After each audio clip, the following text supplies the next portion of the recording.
+1 botany എക്സാമിനേഷനിൽ important ആയിട്ടുള്ള ടോപ്പിക്സാണ് ഈ സ്ലൈഡിൽ കൂടെ ഡിസ്കസ് ചെയ്യുന്നത്. മാക്സിമം ഒരു 10 പോയിൻറ്റ്സ് ആണ് ഇമ്പോർട്ടൻ്റ് ആയിട്ട് ഞാൻ പറഞ്ഞിട്ടുള്ളത്. പക്ഷേ അതിൽ കൂടുതലും ഉള്ള NCERT ടെക്സ്റ്റ് ബേസ് ചെയ്തിട്ടുള്ള പോയിൻറ്റ്സും കൂടെ ആഡ് ചെയ്തിട്ടുണ്ട്. ഫസ്റ്റത്തത് 5 കിങ്ഡം ക്ലാസിഫിക്കേഷൻ ആണ്. 5 കിങ്ഡം ക്ലാസിഫിക്കേഷൻ പ്രപ്പോസ് ചെയ്തത് RH വിറ്റേക്കറാണ്. എപ്പോഴും ചോദിക്കാറുള്ളത് ക്രൈറ്റീരിയ ഫോർ ക്ലാസിഫിക്കേഷൻ 5 ക്രൈറ്റീരിയ ആണുള്ളത്. സെല്ലിൻ്റെ structure, body organisation, mode of nutrition, mode of reproduction, phylogenetic relationship. അടുത്ത ബാക്ടീരിയനെ അതിൻ്റെ ഷേപ്പ് അനുസരിച്ച് 4ആയിട്ട് ക്ലാസിഫൈ ചെയ്യാം. Coccus spherical shaped, bacillus rod shaped, spirillum spiral shaped, vibrio comma shaped. അതിൻ്റെ ഇമേജസും തന്നിട്ടുണ്ട്. ഒരു പക്ഷേ ഇമേജസ് തന്നിട്ട് ഐഡൻറ്റിഫൈ ചെയ്യാനും ചോദിക്കാം. അടുത്തത് ബാക്ടീരിയനെ 2ആയിട്ട് ക്ലാസിഫൈ ചെയ്യാം. Archaebacteria and eubacteria. ആർക്കി ബാക്ടീരിയനെ അഗെയിൻ ഒരു 3 ആയിട്ട് ക്ലാസിഫൈ ചെയ്യാം. Halophiles, thermoacidophiles and methanogens. Halophiles extreme ആയിട്ടുള്ള സോൾട്ടി ഏരിയയിലാണ് ജീവിക്കുന്നത്. Thermoacidophiles live in hot springs. Methanogens live in marshy areas. ഇപ്പോൾ മീഥേൻ ഗ്യാസ് ഈ മെത്തനോജനസ് ബാക്ടീരിയ പ്രൊഡ്യൂസ് ചെയ്യും. ഹെറ്ററോട്രോഫിക് ബാക്ടീരിയയുടെ യൂസസ് ചോദിച്ചിരുന്നാലും എഴുതാം. കേർഡ്, മിൽക്കിൽ നിന്ന് കേർഡ് ഉണ്ടാക്കാൻ. അതുപോലെ ആൻറ്റിബയോട്ടിക്, പെൻസിലിൻ പോലെയുള്ളവ ആൻറ്റിബയോട്ടിക്സ് ആയിട്ട് ഉപയോഗിക്കുന്നുണ്ട്. പിന്നെ നൈട്രജൻ ഫിക്സേഷൻ ഇൻ ലെഗ്. അടുത്തൊരു വേർഡിന് ചോദിച്ചു കണ്ടിട്ടുള്ളതാണ് പെല്ലിക്കിൾ എന്താണ്. പ്രോട്ടീനേഷ്യസ് ആയിട്ടുള്ള ലെയർ, യുഗ്ലീനിയയുടെ ഔട്ടർ ലെയറിൽ കാണുന്ന പ്രോട്ടീനേഷ്യസ് ലെയറാണ് പെല്ലിക്കിൾ എന്ന് പറയുന്നത്. അടുത്തൊരു ടേമാണ് ആൽഗൽ ബ്ലൂം. സയനോ ബാക്ടീരിയ പോലെയുള്ള ബാക്ടീരിയ ഇവ ബ്ലൂംസ് പൊല്യൂട്ടഡ് വാട്ടർ ബോഡീസിലുണ്ടാക്കും. അതാണ് ആൽഗൽ ബ്ലൂം എന്ന് പറയുന്നത്. Heterocyst specialised cells for nitrogen fixation seen in cyanobacteria. Cyanobacteria ഇല്ല, അനബീന, നോസ്റ്റോക്കൊക്കെ ഇതിന് എക്സാമ്പിളാണ്. അവരിൽ നൈട്രജൻ ഫിക്സ് ചെയ്യുന്ന സ്പെഷ്യലൈസ്ഡ് സെല്ലിനെയാണ് ഹെറ്ററോസിസ്റ്റ് എന്ന് പറയുന്നത്. അടുത്തത് ക്ലാസിഫിക്കേഷൻ. മൊണീറനെ ക്ലാസിഫൈ ചെയ്യുമ്പോൾ chrysophytes, dinoflagellates, euglenoids, slime moulds and protozoans എന്ന് ക്ലാസിഫൈ ചെയ്യാം. അപ്പോൾ ഇതിൽ പ്രോട്ടോസോവനെ എഗെയിൻ 4ആയിട്ട് ക്ലാസിഫൈ ചെയ്യാം. ഇതിലെപ്പോഴും മാച്ച് ദ ഫോളോയിങ് ആണ് ചോദിക്കാറ്. അമീബോയിഡ് പ്രോട്ടോസോവൻ, അമീബ എൻഡമീബയ്ക്ക് എക്സാമ്പിളാണ്. സ്യൂഡോപോഡിയ കാണാം. ഫ്ലജലേറ്റഡ് പ്രോട്ടോസോവന് ട്രൈപ്പനോസോമ സ്ലീപ്പിംഗ് സിക്നസ് എന്ന് പറയുന്ന ഡിസീസ് ഉണ്ടാക്കും. സീലിയേറ്റഡ് പ്രോട്ടോസോവൻ പാരമീസിയം എക്സാമ്പിളാണ്. Sporozoans Plasmodium example. അടുത്തത് യുഗ്ലിനോയിഡ്സിൻ്റെ ഏതെങ്കിലും 2 ക്യാരക്ടേഴ്സ് എന്തെങ്കിലും എഴുതാനായിട്ട് ചോദിക്കുകയാണെങ്കിൽ ഒന്ന് അറിഞ്ഞു വെക്കുക. ഇവർ സ്റ്റാഗ്നൻ്റ് ആയിട്ട് കെട്ടിക്കിടക്കുന്ന വെള്ളത്തിലാണ് അല്ലെങ്കിൽ ഫ്രഷ് വാട്ടറിലാണ് കാണുന്നത്. ഇവരുടെ നേരത്തെ പറഞ്ഞു പ്രോട്ടീൻ റിച്ച് ലെയറിന് പെല്ലിക്കിൾ എന്ന് പറയും. ഇവർക്ക് പ്ലാന്റ്സിൻ്റെ പിഗ്മെൻറ്റ്സുമായിട്ട് സിമിലാരിറ്റി ഉണ്ട്. അതുപോലെ തന്നെ 2 ഫ്ലജല്ലയുണ്ട്, ഷോർട്ടും ലോങ്ങും.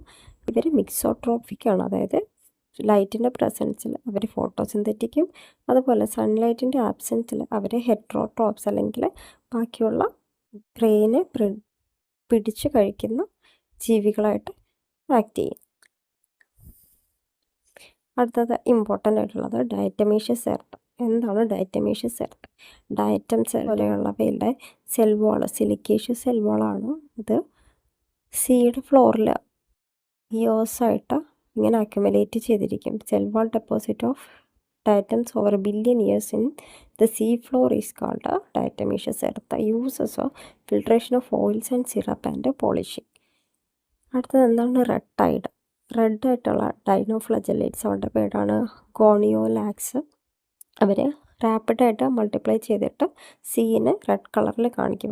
ഇവരുടെ കുറച്ച് ടോക്സിക് ആണ്. അപ്പോൾ എന്താണ് ഈ ഒരു toxins produced by the gonyaulax and red dinoflagellates ഇത് ബാക്കിയുള്ള ആനിമൽസിനെ കില്ല് ചെയ്യും.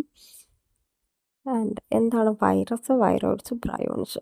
വൈറസ് എന്ന് പറയുന്നത് ഇൻഫെക്ഷ്യസ് ആയിട്ടുള്ള ഏജൻ്റാണ് with genetic material enclosed in a protein coat. ആ പ്രോട്ടീൻ കോട്ടിനെ ക്യാപ്സിഡ് എന്ന് പറയും. സിംഗിൾ യൂണിറ്റിനെ ക്യാപ്സോമിയറുകൾ എന്ന് പറയും. വൈറോയിഡ്സ് എന്ന് പറഞ്ഞാൽ ഇൻഫെക്ഷ്യസ് ഏജൻറ്റ് തന്നെയാണ്. ഇവർ RNA മാത്രമേ ഉള്ളൂ. മറ്റേ ജനറ്റിക് മെറ്റീരിയൽ ഒന്നിൽ DNA ഓർ RNA ആവാം. ഇത് പ്രോട്ടീൻ കോട്ടോ അങ്ങനെ ഒന്നുമില്ലാത്ത ഒരു RNA ആണ്. അത് ഇൻഫെക്ഷ്യസ് ആണ്. പ്രയോൺസ് എന്ന് പറഞ്ഞാൽ അബ്നോർമലി ഫോൾഡഡ് ആയിട്ടുള്ള പ്രോട്ടീനാണ്. വൈറസിൻ്റെ അതേ സിമിലർ സൈസ് തന്നെയാണ്. ഇവർ 2 ഡിസീസും ഉണ്ടാക്കും. BSE bovine spongiform എൻസെഫാലോപ്പതി and mad cow disease in cattle അല്ലെങ്കിൽ CR Jacob disease in humans. അടുത്തത് വൈറസ് എന്ന നെയിം കൊടുത്തത് ഡിമിട്രി ഇവാനോവ്സ്കി ആണ്. വൈറസ് എന്ന് പറഞ്ഞാൽ വെനം അല്ലെങ്കിൽ പോയിസണസ് ഫ്ലൂയിഡ് എന്നാണ്. MW ബെയ്ജർനെക് എക്സ്പ്ലെയിൻ ചെയ്തത് വൈറസിൽ കണ്ടീജിയം വൈവം ഫ്ലൂയിഡ്, അതായത് ഒരു ഇൻഫെക്ഷ്യസ് ആയിട്ടുള്ള ലിവിങ് ഫ്ലൂയിഡ് ആണെന്ന് പറഞ്ഞത് ബെയ്ജർനെക്കാണ്. WM സ്റ്റാൻലി ഈ വൈറസിനെ ക്രിസ്റ്റലൈസ് ചെയ്തു. ആ ക്രിസ്റ്റൻസിൽ പ്രോട്ടീൻ ഉണ്ടെന്ന് കണ്ടുപിടിച്ചതും സ്റ്റാൻലിയാണ്. ബാക്ടീരിയോഫേജ് ബാക്ടീരിയൽ വൈറസ് അല്ലെങ്കിൽ ബാക്ടീരിയനെ ഇൻഫെക്റ്റ് ചെയ്യുന്ന വൈറസിനെയാണ് ബാക്ടീരിയോഫേജ് എന്ന് പറയുന്നത്. ഡബിൾ സ്റ്റാൻഡേർഡ് DNA ആണ് അവരുടെ genetic material. Protein coat, capsid, ഹെഡുണ്ട്, കോളറുണ്ട്, ഷീത്തുണ്ട്, ടെയിൽ ഫൈബേഴ്സ് ഉണ്ട്. Lichen mycorrhiza. Lichen symbiotic association between algae and fungi.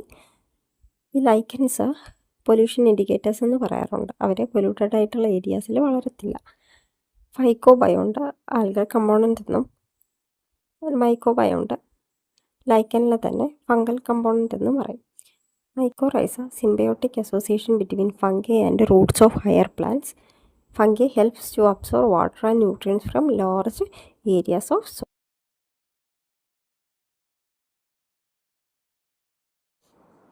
Hyphae ഫംഗലിൻ്റെ ത്രെഡ് ലൈക്കായിട്ടുള്ള സ്ട്രക്ചറിനെ ഹൈഫേ എന്ന് പറയും. മൈസീലിയം നെറ്റ്വർക്ക് ഓഫ് ഹൈഫേ ആണ്. സീനോസൈറ്റിക് ഹൈഫേ എന്ന് പറഞ്ഞാൽ ഹൈഫേയിൽ ഒരു ഹൈഫേ എന്ന് പറഞ്ഞാൽ ത്രെഡ് ലൈക്ക് നൂല് പോലെയുള്ള ഒരു സ്ട്രക്ചർ. അതിനകത്ത് 2 ന്യൂക്ലിയസ് ഉണ്ട്. അതിൻ്റെ സൈറ്റോപ്ലാസത്തിൽ 2 ന്യൂക്ലിയസ് ഉണ്ടെങ്കിൽ സീനോസൈറ്റിക് ഹൈഫേ എന്ന് പറയും. ഡൈക്കാരിയോൺ ഫംഗിൽ ആസ്കോമൈസീഡ്സും ബാസിഡോമൈസീഡ്സിലും 2 ന്യൂക്ലിയസ് ഉണ്ടായിരിക്കും. അതായത് അടുത്തത് സെല്ല് കംപ്ലീറ്റ് ആയിട്ട് ഡിവൈഡ് ചെയ്യുന്നതിന് മുന്നേ ഒരു 2 ന്യൂക്ലിയേറ്റഡ് കണ്ടീഷനിലുണ്ടായിരിക്കും. അതിനെയാണ് ഡൈക്കാരിയോൺ അല്ലെങ്കിൽ ഡൈക്കാരിയോട്ടിക് ഫേസ് എന്ന് പറയുന്നത്. ഫംഗസിനെ 4ആയിട്ട് ക്ലാസിഫൈ ചെയ്യാം. ഫൈക്കോമൈസീഡ്സ്, ആസ്കോമൈസീഡ്സ്, ബാസിഡിയോമൈസീഡ്സ് ആൻഡ് ഡിറ്ററോമൈസീഡ്സ്. ഇതിൻ്റെ ഈ ഒരു എക്സാമ്പിൾസും അതുപോലെ തന്നെ അതിൻ്റെ സെക്ഷൽ ഫേസസ് ഏതൊക്കെയാണ്, സെക്ഷൽ റീപ്രൊഡക്ഷൻ എങ്ങനെയാണ്. ഫൈക്കോമൈസീഡ്സ് സെക്ഷൽ റീപ്രൊഡക്ഷൻ സൂസ്പോസ് ആണ് അല്ലെങ്കിൽ അപ്ലോനോസ്പോസ് ആണ്. സെക്ഷൽ റീപ്രൊഡക്ഷനിൽ സൈഗോസ്പോർ ആണ്. ഇതിന് example rhizopus albugo and mucor ആണ് എക്സാമ്പിൾ. അപ്പം MAR അങ്ങനെ പഠിച്ചിരുന്നാൽ എളുപ്പമായിരിക്കും.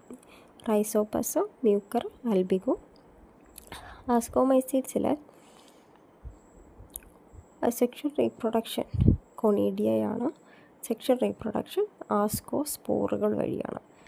Example aspergillus, claviceps, neurospora, yeast, പെനിസിലിയും വരുന്നുണ്ട്. പിന്നെ സാക്ക് ഫംഗി എന്നറിയപ്പെടുന്നുണ്ട്. അടുത്തത് ബസിഡിയോമൈസീഡ്സ്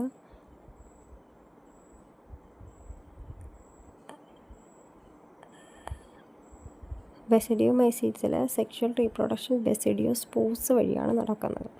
ഡിറ്ററോമൈസീഡ്സ് ഇംപെർഫെക്റ്റ് ഫംഗിയാണ്. സെക്ഷൽ ഫേസ് അൺനോൺ ആണ്. സെക്ഷൽ ഫേസ് മാത്രമേ നോൺ ആയിട്ടുള്ളൂ. സെക്ഷൽ ഫേസ് അൺനോൺ ആണ്. ഇത് ടെക്സ്റ്റ് ബുക്കിലെ ഇമേജസ് ആണ്. ജസ്റ്റ് ഒന്ന് നോക്കണം ഈ ടേബിള്. അടുത്തത് ക്വസ്റ്റ്യൻസ്, കുറച്ച് ക്വസ്റ്റ്യൻസ് ചെയ്യാനായിട്ട് ഇട്ടിട്ടുണ്ട്. അപ്പോൾ നിങ്ങൾക്ക് എത്രയും മനസ്സിലായത് വെച്ചിട്ട് ചെയ്യാൻ പറ്റുന്നുണ്ടോ എന്ന് നോക്കുക.